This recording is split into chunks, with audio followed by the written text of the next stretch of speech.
मित्रों, भ्रष्टाचार जिसकी सहज और स्वाभाविक प्रवृत्ति है, उस कांग्रेस पार्टी के अध्यक्ष पद से अब वो जमीन खिसकती नजर आ रही है। कांग्रेस अध्यक्ष श्री मल्लिकार्जुन खड़गे जी ने गंभीर रूप से उनके ट्रस्ट और उनके परिवार के द्वारा संचालित ट्रस्ट पर आक्षेप लगने के बाद आवंटित भूमि को लौटाने का जो निर्णय लिया है, ये इससे पूर्व कर्नाटक के मुख्यमंत्री श्री सिद्धारमैया जी ने यही किया था। यह स्पष्ट रूप से यह प्रमाणित करता है और यह एक प्रकार से स्वीकारोक्ति है कि सत्ता का दुरुपयोग करके भूमि को हड़पने का कार्य कर्नाटक में कांग्रेस में सर्वोच्च स्तर पर हो रहा था।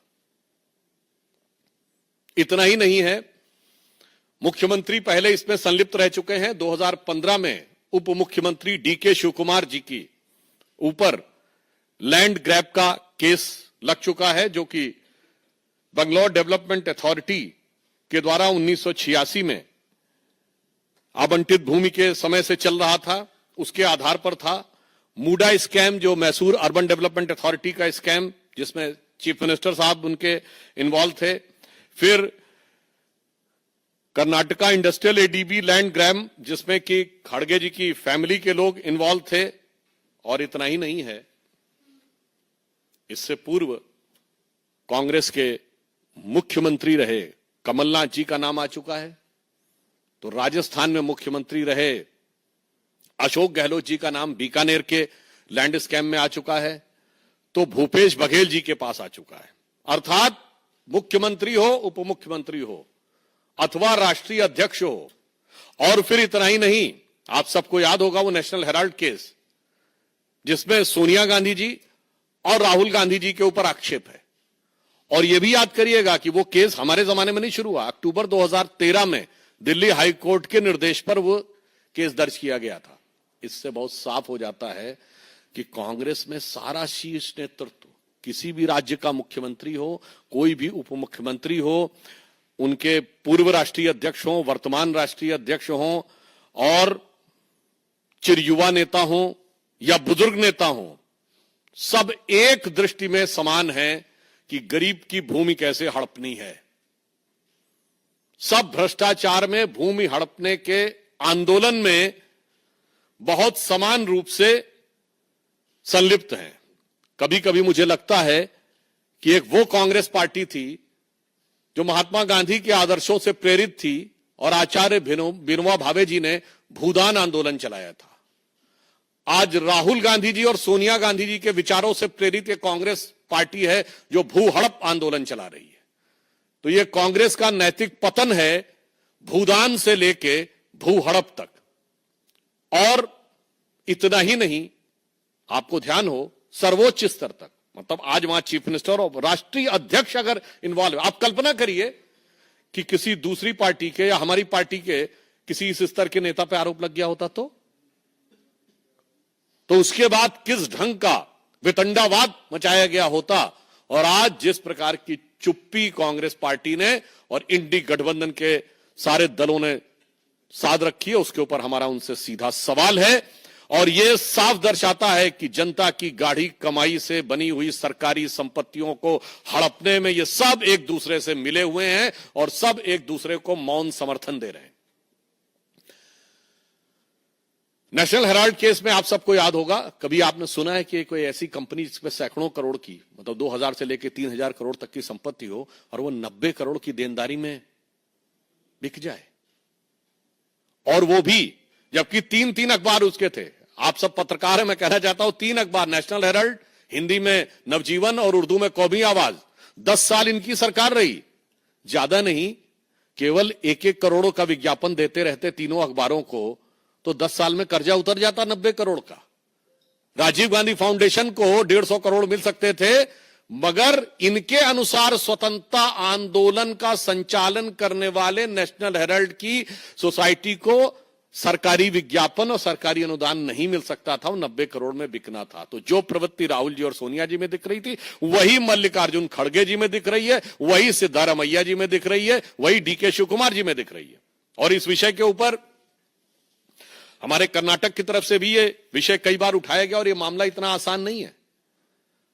हमारे मेंबर ऑफ पार्लियामेंट लहर सिंह सुरैया जी ने इस विषय को टेकअप भी किया हुआ है और वहां पर सीएजी ने जो अपनी रिपोर्ट में पॉइंट आउट किया 2017 से, उसमें लिखा है to ask the committee to fix the responsibility for violating the guidelines of the court order and suggest the appropriate course of action against the defaulting officials for the deletion of the land under category A. इसका अर्थ क्या हुआ कि यदि आज Congress party के नेता सिद्धारमैया जी हों या खड़गे जी हों, वो जमीन वापस कर रहे हैं तो कोई जमीर नहीं जागा है जो जमीन वापस कर रहे हैं। अदालत की कार्रवाई से में होने वाली जलालत से बचने के लिए वो जमीन वापस कर रहे हैं। और मैं राहुल गांधी जी से पूछना चाहता हूं कि आप तो कहते थे कि आपकी मोहब्बत की दुकान है, ऐसा प्रतीत होता है कि ये मोहब्बत की दुकान तो किसी भूमाफिया प्रॉपर्टी डीलर की दुकान नजर आ रही है, जहां दूसरों की प्रॉपर्टी हड़पी जाती है, जनता की प्रॉपर्टी हड़पी जाती है और उसके बाद उसको अपने चहेते लोगों को अनुदान दे दिया जाता है। तो मेरा राहुल गांधी जी से साफ सवाल है कि आपकी मोहब्बत की दुकान ये इलीगल प्रॉपर्टी डीलर की दुकान में कैसे तब्दील हो गई मेरे भाई? अभी तक तो उसमें नफरती सामान मिलते थे, जहर बुझे सामान मिलते थे, अब ये इलीगल प्रॉपर्टी की दुकान भी हो गई। इसलिए हमारा साफ मानना है कि कांग्रेस पार्टी आकंठ भ्रष्टाचार में डूबी है और जमीनों के घोटाले में कुछ ऐसी कांग्रेस को जमीन से लगाव है कि जहां जहां सत्ता में आती है, हरियाणा हो, राजस्थान हो, छत्तीसगढ़ हो, कर्नाटक हो, जमीन के साथ इनका विवाद जरूर जुड़ जाता है। और जिस स्तर तक इनके सभी नेता इसमें आरोपित हैं, तो कोई ये नहीं कह सकता कि ये कोई आइसोलेटेड सिंगल केस है, जिसे एक कहते हैं ना कि एक हो तो समझाइए आके कुपही में यहां भांग पड़ी है, यानी एक कोई हो तो समझाइए। यहां ऐसा लगता कुएं में भांग पड़ी है, या ये 99 के नशे में बहुत मदहोशी थी ना कांग्रेस की, तो ऐसा लगता है कि जमीन को देखकर तो उनको ऐसा लगता है कि जिसको देखो वही आज मदहोश है, आज तो मैं दीवाना गजब ढा गया। तो जब से वो दीवाना बने हैं जो जोश के साथ 99 के खुमार के साथ, तब से वो गजब ढा रहे हैं और जनता पे कितना गजब और कहर ढाया जा रहा है वो हमारा साफ है। इसलिए हम कांग्रेस से सवाल कहना चाहते हैं कि आप बताइए कि नैतिकता के आधार पे जिन लोगों ने जमीन वापस कर दी, क्या उन्हें इस्तीफा नहीं देना चाहिए? जब आपने स्वीकार कर लिया कि यह जमीन गलत आवंटित थी और वह भी सीएजी की रिपोर्ट और कई कोर्ट की प्रक्रियाओं के शुरू होने के बाद, राज्यपाल के द्वारा परमिशन मिलने के बाद, तो कांग्रेस अध्यक्ष, कांग्रेस के मुख्यमंत्री और राहुल जी और सोनिया जी से मैं पूछना चाहता हूं कि सिर्फ जमीन वापस करने से काम नहीं चलेगा। ये बताइए कि अगर जमीन वापसी की है तो क्या नैतिक आधार पर आपको इस्तीफा नहीं देना चाहिए? धन्यवाद। प्रज्ञा,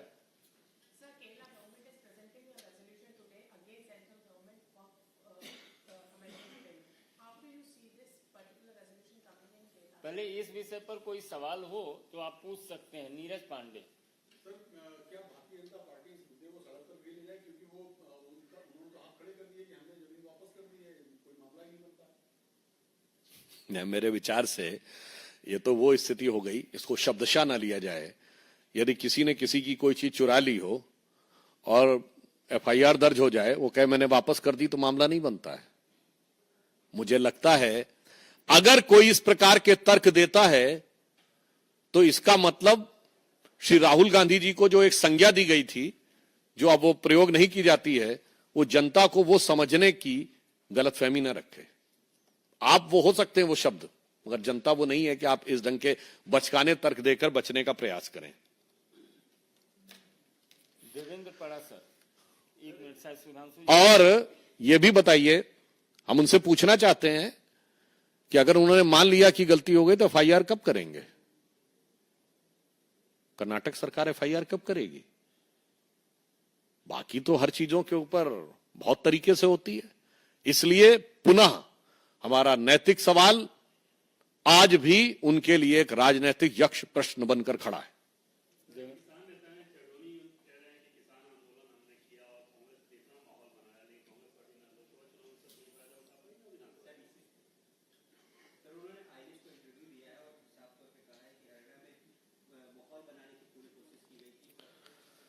देखिए, ये जो चंदूनी जी का वक्तव्य आया है, इसने फिर कांग्रेस की जमीन के अंदर क्या छुपा हुआ था वो उजागर कर दिया है। स्पष्ट रूप से वो कह रहे हैं कि हमने कांग्रेस के पक्ष में किसान आंदोलन खड़ा करके माहौल बनाया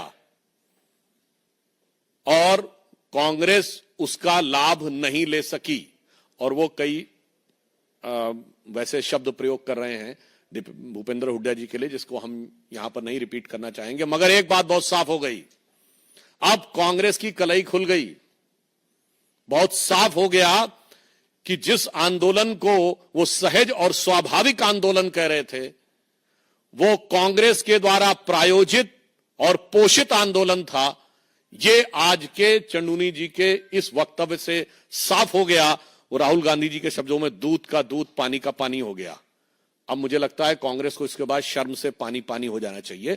और एक बात मैं और कहना चाहता हूं, गंभीरता से सोचिए, ये पूरे मैं देश के करोड़ों लोगों को फूड फॉर थॉट के लिए कहना चाहता हूं, ये जितने आंदोलन खड़े होते हैं जो कहते हैं मैं गैर राजनीतिक आंदोलन हूं, सबका अंतिम लक्ष्य सत्ता होता है। केजरीवाल जी उसका उदाहरण थे, जिन्होंने कहा कि हम गैर राजनीतिक मुद्दे पे आगे बढ़े हैं और मौका पाते ही अपने अगल बगल वालों को किनारे करो, खट से जाके सत्ता की कुर्सी पे बैठ जाओ। और अगर देखा जाए तो पहलवानों के आंदोलन के साथ भी यही हुआ था, गैर राजनीतिक था, फिर कांग्रेस का समर्थन और फिर सीधे कांग्रेस के रिंग में ही जाकर उतर जाना। और आज चंदूनी जी का जो वक्तव्य है वो भी साफ यही दर्शाता है। तो देश की प्रबुद्ध जनता को आगे से समझना चाहिए कि ये गैर राजनीतिक आवरण के नाम पर जो आंदोलन खड़े किए जाते हैं, उनका एकमेव लक्ष्य सत्ता ही होता है, प्रत्यक्ष हो या परोक्ष हो। अब कांग्रेस पार्टी को इस पर सफाई देनी चाहिए जो उन्होंने जवाब दिया है। शैलेंद्र मिश्रा, डीडी।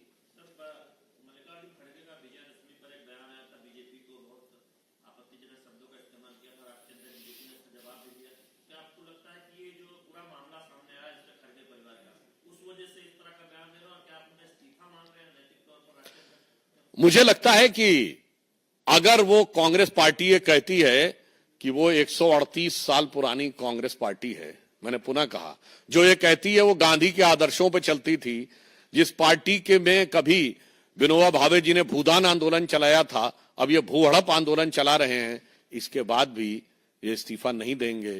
क्योंकि कारण क्या है, वो कांग्रेस कोई और थी, जो गांधी जी थे, जो देश के लिए कार्य करते थे, और यहां ये गांधी परिवार के लिए कार्य करते हैं। तो जमीन आसमान का अंतर है, समाज के लिए कार्य करना और परिवार के लिए कार्य करना। और ये तो वही है भाई, कोई नई बात थोड़ी है। किस किस का इस्तीफा लोगे? ये हरियाणा में असंध के विधायक प्रत्याशी शमशेर जी क्या बोले थे, सत्ता आएगी तो पहले अपना घर भरेंगे, फिर रिश्तेदारों का घर भरेंगे। तो जो सोच कांग्रेस के सर्वोच्च परिवार में थी कि उन्होंने कहा अपने दामाद जी का घर भरेंगे, तो वही अपने बेटे और दामाद जी के लिए खड़गे जी में है, तो वही सिद्धारमैया जी में है, तो वही उनके विधायक की भावना में। तभी मैंने कहा जिसको देखो वही आज मदहोश है। आमोद राय, टीवी 9।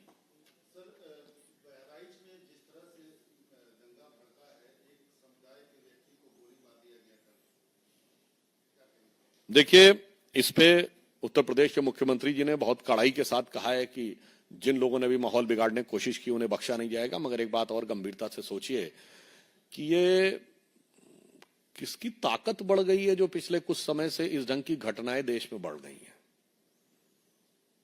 ये मैं देश के विचार के लिए सोचता हूं। जो लोग कहते थे ना कि पिछले कुछ महीने से कुछ ताकत बढ़ गई, कुछ शक्तियों की, ये कौन सी शक्तियां थी जिनकी ताकत बढ़ी है? ये कौन सी शक्तियां हैं जो भारत को कमजोर करना चाहती हैं, आर्थिक आधार पर भी, सामाजिक आधार पर भी, सांस्कृतिक आधार पर भी?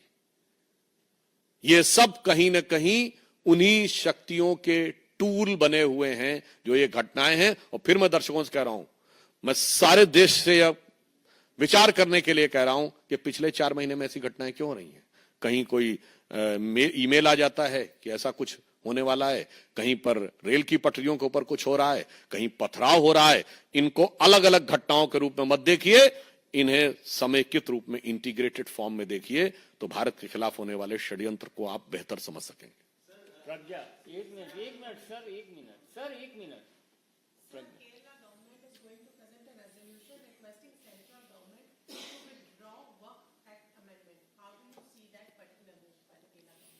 As per Constitution of India, no state government is having any authority to suggest or direct, forget about direct, even to suggest anything to the Parliament of India or the Government of India. If Kerala government is trying to do this type of thing, समझ लीजिए संविधान खतरे में है। I would like to remind, these are the same Indie alliance governments which have passed, their Vidhan Sabha assemblies have passed against CAA, which was a law passed by Parliament. No state assembly under Constitution is having any power to pass a law or proposal against the Parliament. Moreover, it was related to citizenship. As per Constitution, state has no role in citizenship. संविधान खतरे में है, तो जो कुछ केरला में कहने की बात हो रही है वो संविधान खतरे में है। And more over, Kerala, Tamil Nadu and particularly in Kerala government, Hindu temples are under government control and Waqf board has to be under total control of the society with due donation from the government also.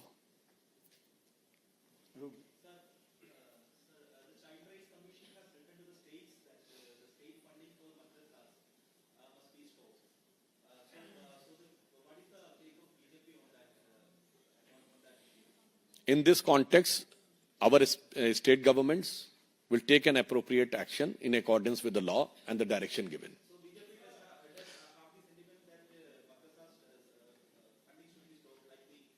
देखिए, मदरसा में हम बहुत साफ कहते हैं कि जो legally established और प्रॉपर रजिस्टर्ड और लीगल फंक्शनिंग के अनुसार काम कर रहे हैं वो एक कैटेगरी है, और जो नियमानुसार काम नहीं कर रहे हैं वो दूसरी कैटेगरी। यहां समस्या क्या है, दूसरी कैटेगरी के लिए दिल ज्यादा धड़कता है, नियम वालों के लिए, नियम तोड़ने वालों के लिए ज्यादा धड़कता है। यतीन्द्र शर्मा, टीवी 18।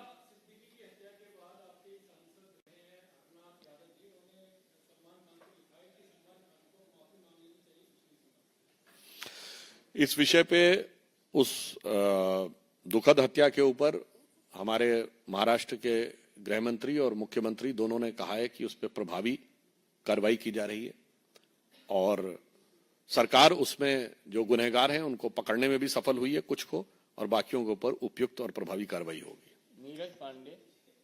संजय राउत का बयान आया, उनका कहना है कि अंडरवर्ल्ड की समर्थन से राज्य सरकार चल रही है और इसीलिए हत्याएं कराई जा रही है। मुझे लगता है संजय राउत जी शायद भूल गए 90 के दशक में जब अंडरवर्ल्ड का बोलबाला था, तो जिस अंडरवर्ल्ड का जिन लोगों को समर्थन था और जिसके खिलाफ स्वर्गीय बाला साहब ठाकरे जी ने स्टैंड लिया था, और मैं कहना चाहता हूं बाला साहब ठाकरे जी का वो स्टैंड नहीं होता तो शायद मुंबई अंडरवर्ल्ड के बहुत तगड़े गिरफ्त में 90 के दशक में चली गई होती, मगर आज वो उन्हीं लोगों के साथ खड़े हैं जो उस अंडरवर्ल्ड का समर्थन करते थे।